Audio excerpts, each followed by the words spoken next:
নির্লজ্জ বানায় গেছে, আমাদের মান সম্মান কিছু রাখে নাই পুলিশ ডিপার্টমেন্টের। এই হলো বেঞ্জিন চোরা। এই শালার পুতে বাতের হোটেল দিছে ডিবি অফিসে। এই শালার পুতে এখন লুকায় আছে। আসসালামু আলাইকুম সম্মানিত দর্শক, এবার উচ্চ পর্যায়ে সকল পুলিশদের গোমর ফাঁস করে দিল এই পুলিশগণ। দর্শক, এই পুলিশরা কি বলেছে সেটা আপনারা দেখতে পাবেন। দর্শক, ভিডিওটি সম্পূর্ণ দেখবেন এবং বেশি বেশি শেয়ার করে অন্যকে দেখার সুযোগ করে দিবেন।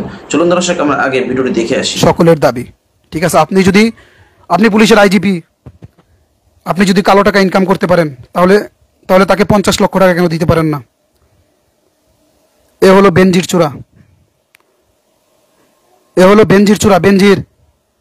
এই বেনজির চূড়া পুলিশ ডিপার্টমেন্টকে সাধারণ জনগণের কাছে একদম ডুবাইয়ে চলে গেছে। সাধারণ জনগণের কাছে আমাদের মান ইজ্জত একদম ধুলোর মধ্যে মিশিয়ে দিয়ে গেছে। সাধারণ জনগণের কাছে আমাদেরকে চুর নির্লজ্জ বানায় গেছে, আমাদের মান সম্মান কিছু রাখে নাই পুলিশ ডিপার্টমেন্টের। এই হলো বেনজিন চূড়া, এই হলো হারুন চূড়া, হাউন আঙ্কেল। এই শালার পুতে বাতের হোটেল দিছে ডিবি অফিসে। এই শালার পুতে এখন লুকায় আছে, এই কুত্তার বাচ্চা একটা। এই শালার পুতে আমাদের পুলিশ ডিপার্টমেন্টের সব ইজ্জত মান সম্মান সব কিছু ধুলায় মিশাই দিয়ে গেছে।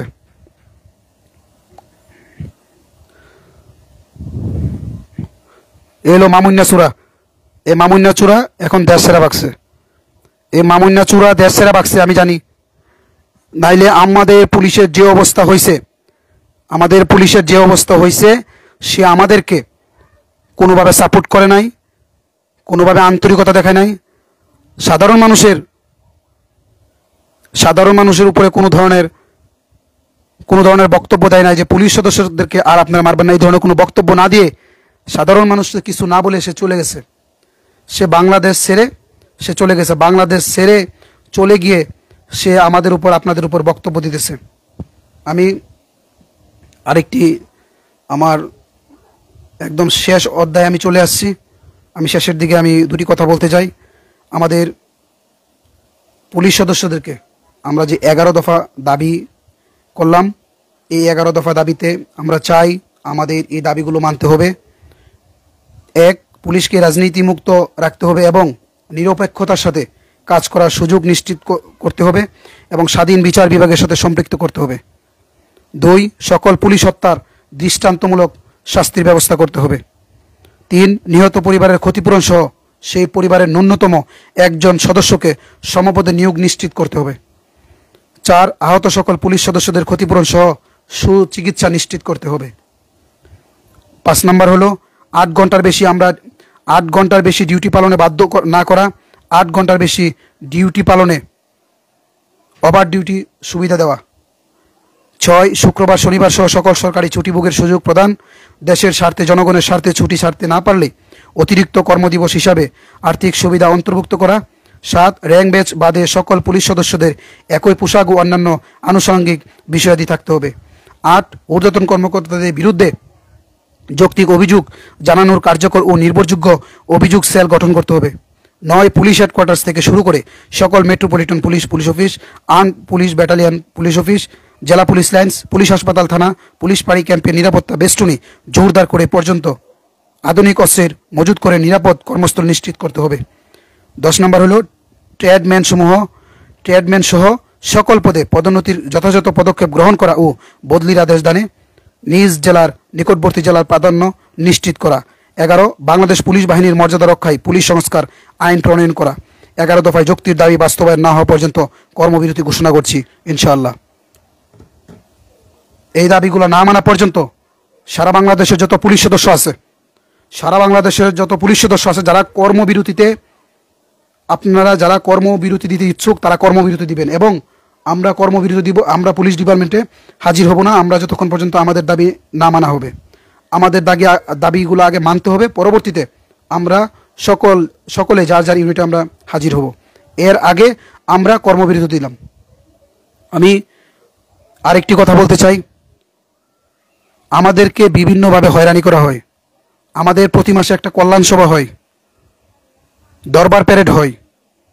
আমাদের যখন এগুলা হয়, আমরা যখন ন্যায় এবং সত্য কথা বলি, তখন আমাদেরকে বিভিন্ন কষ্টের ইউনিটে আমাদের নিজ জেলা হতে অনেক দূরে আমাদেরকে বদলি করা হয়। মনে করেন আমি সিলেট জেলায় কর্মরত আছি, আমি যদি এখন বলি পুলিশ সুপারকে যদি বলি যে মেসের খাবার খুব খারাপ, মেসের খাবারের মান খুব খারাপ, এই ধরনের খাবার আপনারা ওরা দিতেছে স্যার, এগুলো দেখবেন। স্যার আমাদেরকে শুধু কষ্টের ডিউটি দেয়, টাকার বিনিময়ে ডিউটি দেয়। আমি যখন 500 টাকা ধরায় দেই, আমি যখন 1000 টাকা ধরায় দেই, তখন আমাকে ভালো ডিউটি দেয়, বড় বড় জায়গায় ভালো ভালো জায়গায় আসামি স্কোর দেয়, ওইখানে আমার একটা টিবিল হয়, এই ডিউটিগুলো আমাকে দেয়। আমি যখন টাকা দিতে পারি না, আমাকে ম্যাগজিনে ফেলায় রাখে, আমাকে এলপি পোস্টে ফেলায় রাখে, আমাকে বিভিন্ন কষ্টের ডিউটি দেওয়া হয়, আমাকে ডিএসবি গার্ড দেওয়া হয়, ডিসি গার্ড দেওয়া হয়, জজ সেরা বাংলোতে আমাকে গার্ড দেওয়া হয় টাকা না দেওয়ার কারণে। টাকা দিতে পারলে ভালো ভালো ডিউটি দেওয়া হয়।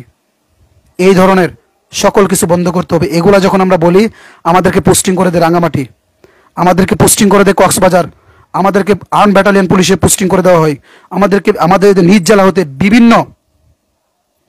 বিভিন্ন দূরে পোস্টিং করে দেওয়া হয়। কেন? ছাত্র আন্দোলন থেকে শুরু করে এই পর্যন্ত যত পুলিশ সদস্য মারা গেছে বিভিন্নভাবে, সকল পুলিশ সদস্যের হত্যার সুষ্ঠু তদন্তভাবে বিচার চাই। আমি বাংলাদেশ পুলিশের আইজিপি মহোদয় আপনার কাছে দৃষ্টি আকর্ষণ করতেছি, আমার ভিডিও দেখার পরে যদি আপনার ইচ্ছে করে আমাকে চাকরি থেকে আউট করে দেবেন, আমাকে চাকরি থেকে বের করে দেবেন, আমাকে জেল খাটাবেন, করতে পারেন, সমস্যা নাই।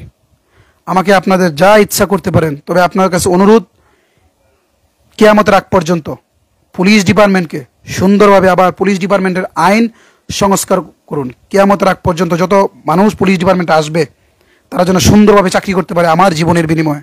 আমি চাই তারা সুন্দরভাবে চাকরি করুক। তবে আমি এখানে অন্যায় কোনো কিছু কথা বলতেছি না, আমি ন্যায় এবং সত্য কথাগুলো বলতেছি। কথাগুলো বলতেছি। হারুন চুর, মামুন চুর, বিপ্লব চুর, তারা আমাদেরকে রেখে যায়, আমাদেরকে এরকম বিপদের মুখে ফালায়া আমাদেরকে চলে যায়। আমরা নিজেরাও এতদিন স্বাধীন ছিলাম না। ওই দিনের পর থেকে আমরা স্বাধীন হয়েছি, ওই দিনের পর থেকে আমরা স্বাধীনতা অর্জন করছি। এর আগে আমরা কখনো স্বাধীন হইতে পারি নাই, সত্য কথা বলতে পারি নাই। সত্য কথা বললেই আমাদেরকে পোস্টিং করে দেয় এই কক্সবাজার, এই যে আপনার আর্ম ব্যাটালিয়ন পুলিশে, ডিএমপিতে, বিভিন্ন দূর দূরান্তে কষ্টের জায়গায় আমাদেরকে পোস্টিং করে দেয়। যদি সত্য কথা এবং উচিত কথা বলি, আমাদের সকল দাবি মানতে হবে। পোস্টিং বাণিজ্য, বিশেষ করে পোস্টিং বাণিজ্য বন্ধ করতে হবে।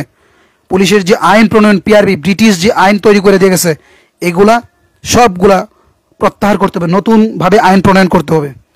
আমাদের পুলিশ ডিপার্টমেন্টের অস্ত্রগুলা ভারী অস্ত্র দিতে হবে, স্মার্ট অস্ত্র দিতে হবে। অস্ত্রগুলা আরও সুন্দরভাবে আমাদেরকে, আমরা যারা বিভিন্নভাবে ডিউটি করে এরকম নর্মাল এবং ছোটোখাটো অস্ত্র দিলে হবে না, সুন্দরভাবে শক্তিশালী অস্ত্র দিতে হবে, যেন আমরা সুন্দরভাবে ডিউটি করতে পারি। আমাদের জীবনের নিরাপত্তা আজকে এই যে অবস্থা, দেশের যে পরিস্থিতি, আজকে যে আজ হাজার হাজার পুলিশ সদস্য মারা গেছে, তাদের পরিবারের দায়িত্ব কে নেবে? দর্শক, এই সমস্ত পুলিশদের কি বিচার হওয়া উচিত অবশ্যই কমেন্ট বক্সে জানাবেন। আজকে ভিডিও এই পর্যন্ত। ভিডিও ভালো লাগলে লাইক দিবেন এবং বেশি বেশি শেয়ার করে অন্যকে দেখার সুযোগ করে দেবেন। আসসালামু আলাইকুম।